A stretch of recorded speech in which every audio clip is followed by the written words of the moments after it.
दोस्तों आज के इस वीडियो में हम डिस्कस करने वाले हैं माइटोकॉन्ड्रिया के स्ट्रक्चर और ऑक्सीडेटिव फास्फोराइलेशन के बारे में। और ये जो टॉपिक आज के इस वीडियो में हम डिस्कस करने वाले हैं, ये टॉपिक आपके BSc first year first semester zoology के यूनिट सेकंड से लिया गया है।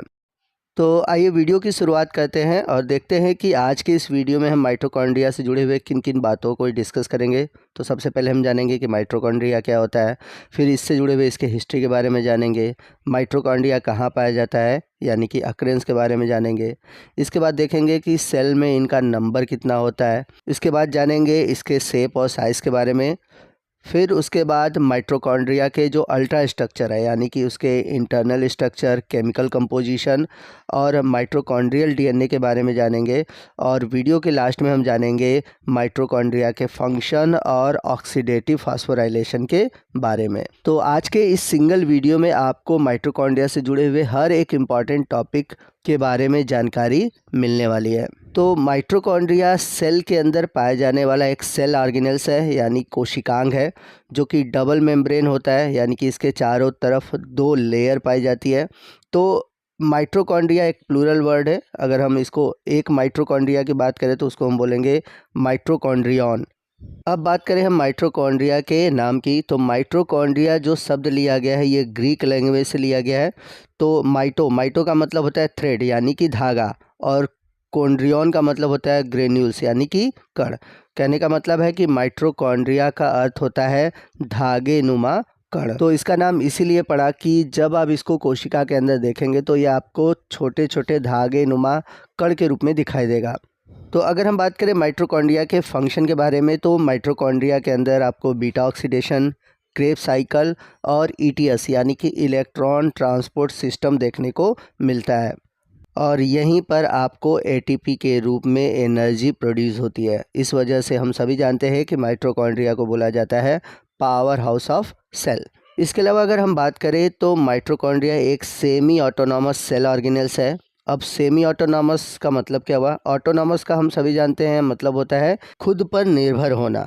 लेकिन अगर हम माइटोकॉन्ड्रिया की बात करें तो ये पूरी तरह से अपने ऊपर निर्भर नहीं होता। यह कुछ मामले में देखा जाए तो जो न्यूक्लियस के अंदर डीएनए है उस पर निर्भर होता है, उससे सूचनाएं प्राप्त करता है।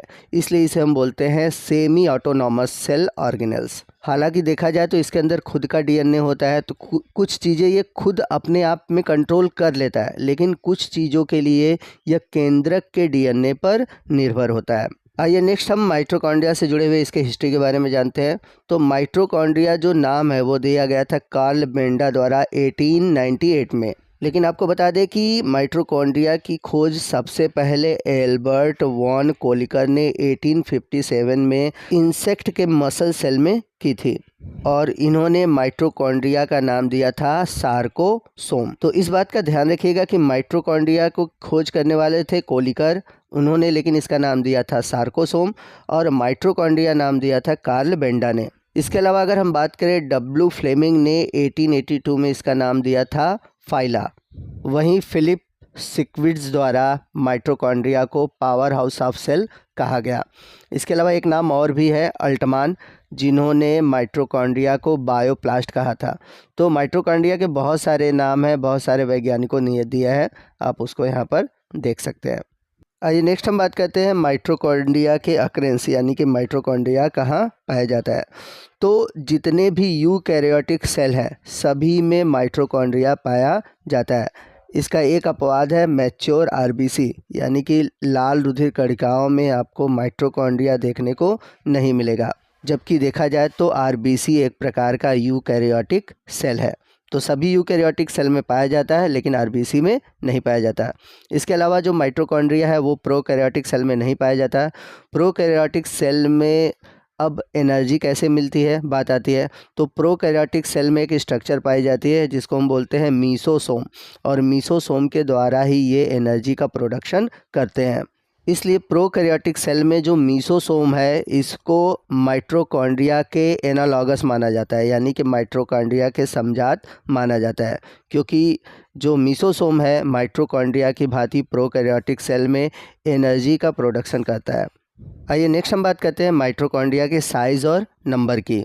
तो सबसे पहले हम बात करते हैं इसके साइज़ की। तो आपने माइटोकॉन्ड्रिया का स्ट्रक्चर देखा होगा, नहीं देखा है तो आगे हम लोग उसके बारे में पढ़ेंगे। तो आप जानते हैं कि माइटोकॉन्ड्रिया डबल मेम्ब्रेन स्ट्रक्चर होता है। तो सबसे बाहर की मेम्ब्रेन कुछ ऐसे होती है और अंदर की मेम्ब्रेन जो होती है वो इनफोल्ड हो जाती है और एक फिंगर लाइक प्रोजेक्शन बनाती है। तो कुछ इस तरह से होती है। तो जब आप इसको देखेंगे तो ये तो हो गया इसका डायमीटर, ठीक, और ये हो गया इसका लेंथ। तो इसका जो डायमीटर होता है ये होता है 0.5 से लेकर 2 माइक्रोन मीटर तक। वहीं अगर हम बात करें इसके लेंथ की यानी कि लंबाई की, तो इसकी लंबाई होती है 1 माइक्रोन से लेके लगभग 4 माइक्रोन मीटर तक। तो सबसे स्मॉलेस्ट जो माइटोकॉन्ड्रिया है वो पाई जाती है ईस्ट में, जिसकी साइज़ होती है 1 माइक्रोन मीटर। और वहीं सबसे लार्जेस्ट माइटोकॉन्ड्रिया की बात करें तो इसकी साइज़ है 30 माइक्रोन मीटर, जो कि राना पाइपेंस जो कि एक फ्रॉग है उसके अंडे में पाई जाती है।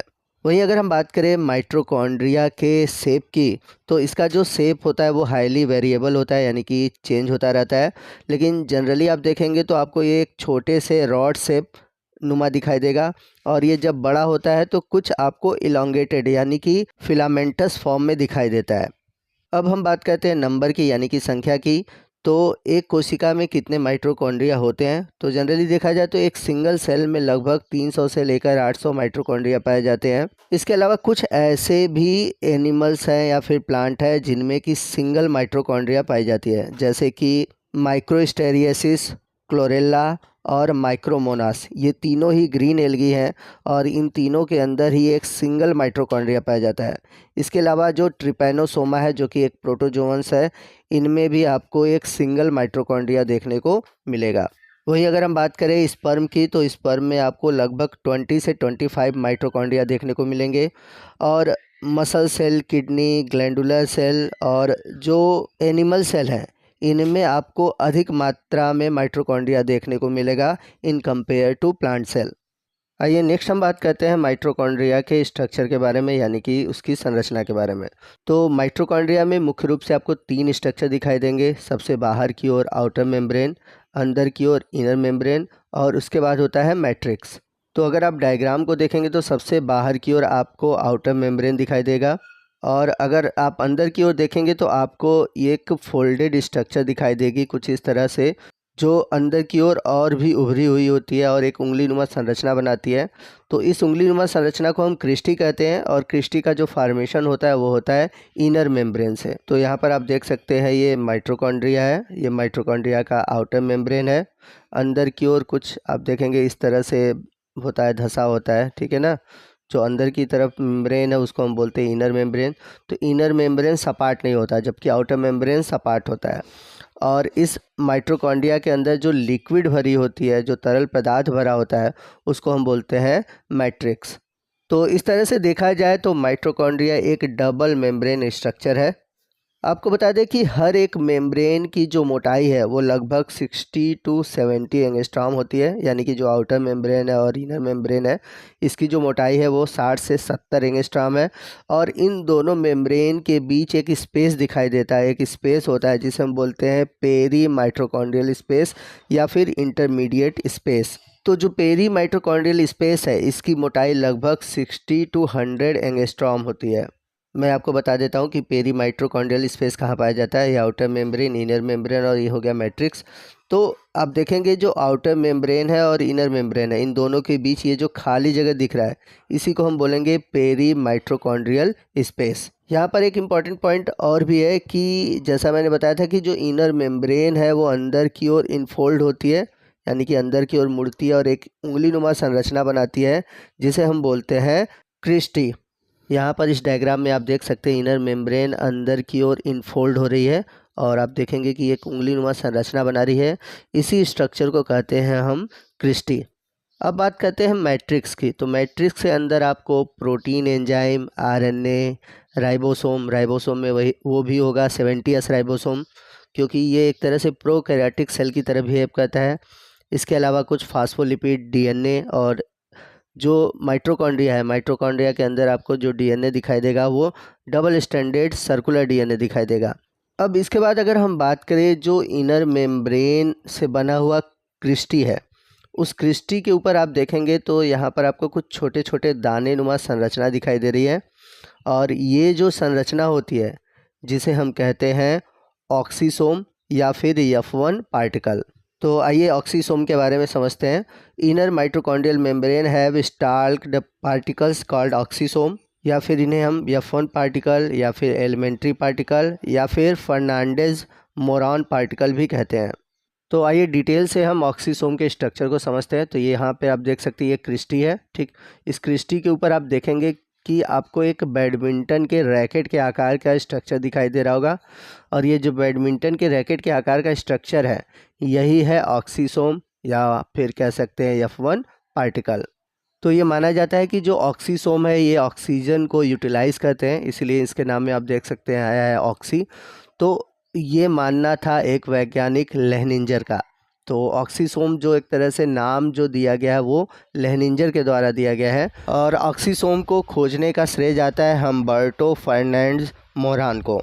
आइए नेक्स्ट हम बात करते हैं माइटोकॉन्ड्रियल डीएनए के बारे में। तो माइटोकॉन्ड्रिया के अंदर डबल स्टैंडर्ड सर्कुलर डीएनए पाया जाता है, और एक माइटोकॉन्ड्रिया में लगभग 2 से 6 सर्कुलर डीएनए पाए जाते हैं। यहाँ पर आपको बता दें कि माइटोकॉन्ड्रिया को सेमी ऑटोनॉमस कहा जाता है। सेमी ऑटोनॉमस इसलिए कहा जाता है क्योंकि माइटोकॉन्ड्रिया के अंदर डीएनए पाए जाने के वजह से इनमें स्वतः द्विगुणन की क्षमता पाई जाती है, यानी कि माइटोकॉन्ड्रिया खुद विभाजित होकर अपनी संख्या बढ़ा सकते हैं। और ये कैरेक्टर किसकी तरह होता है? सेल की तरह होता है। जैसे कि सेल के अंदर डीएनए पाया जाता है और वो डीएनए के कारण अपनी संख्या को बढ़ा सकता है, वैसे ही माइटोकॉन्ड्रिया भी माइटोकॉन्ड्रिया के अंदर डीएनए पाए जाने की वजह से खुद की अपनी संख्या को बढ़ा सकता है, इसलिए इसे हम बोलते हैं सेमी ऑटोनॉमस। और एक इम्पॉर्टेंट पॉइंट ये भी है कि जो माइटोकॉन्ड्रिया है, माइटोकॉन्ड्रिया में स्वतः द्विगुणन की क्षमता पाई जाती है, जैसा कि मैंने बताया कि अपने आप विभाजित होकर नया माइटोकॉन्ड्रिया बना पाता है।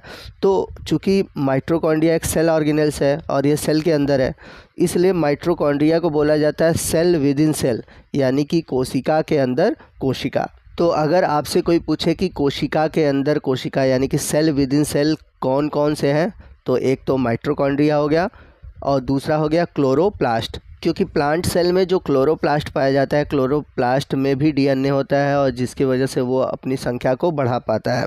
आइए नेक्स्ट हम बात करते हैं माइटोकॉन्ड्रिया के केमिकल कंपोजिशन की, यानी कि कौन कौन से केमिकल माइटोकॉन्ड्रिया में कितने अमाउंट में पाए जाते हैं। तो सबसे अधिक पाया जाता है प्रोटीन, ये लगभग पाया जाता है 65%। उसके बाद है फॉस्फोलिपिड जिसका अमाउंट होता है 4%। वहीं ग्लिसराइड का अमाउंट होता है 29%। और इसके अलावा rRNA, tRNA, double circular DNA, minerals और आयरन पाए जाते हैं। आइए नेक्स्ट हम बात करते हैं माइटोकॉन्ड्रिया के फंक्शन के बारे में। तो जैसा कि हम सभी जानते हैं कि माइटोकॉन्ड्रिया को पावर हाउस ऑफ सेल कहते हैं। इसे पावर हाउस ऑफ सेल इसलिए कहा जाता है क्योंकि इसके अंदर एटीपी के रूप में एनर्जी प्रोड्यूस होती है, और एटीपी को आपको बता दें कि कहा जाता है energy currency for the cell, ठीक है। तो अगर कोई पूछे पावर हाउस ऑफ सेल तो माइटोकॉन्ड्रिया, और एनर्जी का करेंसी अगर कोई पूछे तो कहेंगे एटीपी को। और एटीपी के अलावा कुछ और भी एनर्जी कंपाउंड्स प्रोड्यूस होते हैं माइटोकॉन्ड्रिया के अंदर, जैसे कि यूटीपी, जीटीपी, सीटीपी। इसके अलावा आपको बता दें कि रिस्पायरेशन के जो प्रोसेस है, क्रेब्स साइकिल, बीटा ऑक्सीडेशन और ईटीएस, ये भी माइटोकॉन्ड्रिया के अंदर ही होते हैं।